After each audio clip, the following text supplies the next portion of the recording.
berkaitan apa Drama.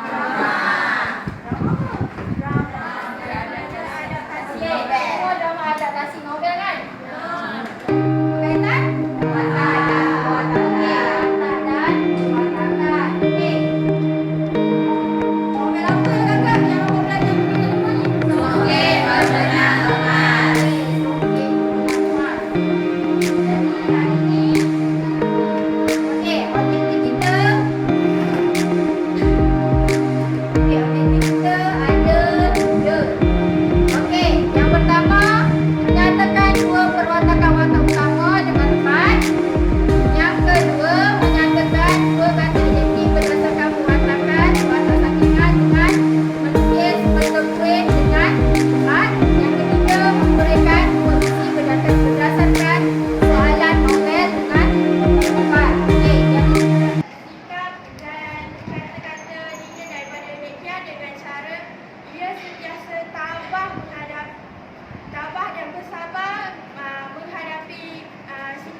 Ialah Taukelif. Pewatakan yang pertama ialah seorang yang bijaksana. Contohnya, Taukelif mempunyai kedai runcit. Sungguh pun begitu, dia juga menjual ikan dari rumah ke rumah dan itu merupakan satu taktik untuk dia meluaskan lagi perniagaannya. Yang kedua ialah seorang yang baik hati. Contohnya, Taukelif memberi keluarga embung mengambil barang-barang di kedai runcitnya dengan cara berhutang. Yang ketiga ialah seorang yang berterus terang.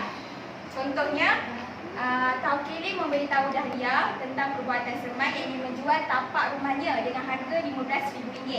Okey, sekejap. Saya nak dalam masa 25 minit.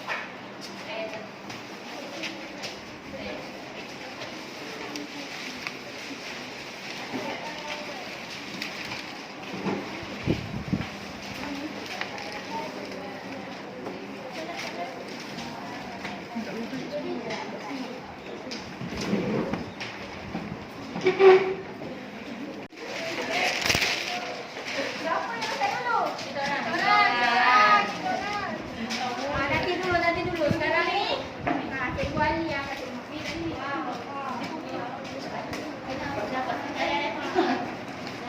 Ali semak betul ke tidak apa yang dia buat.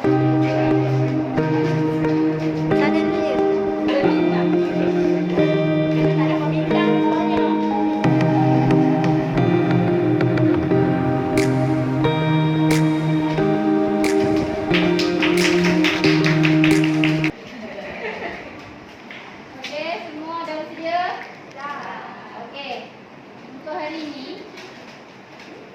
Apa yang awak dah belajar? Perwatakan. Okey. Hana. Apa nama watak utama ni? Dahlia. Apa perwatakan Dahlia? Dahlia seorang yang sabar. Sebenarnya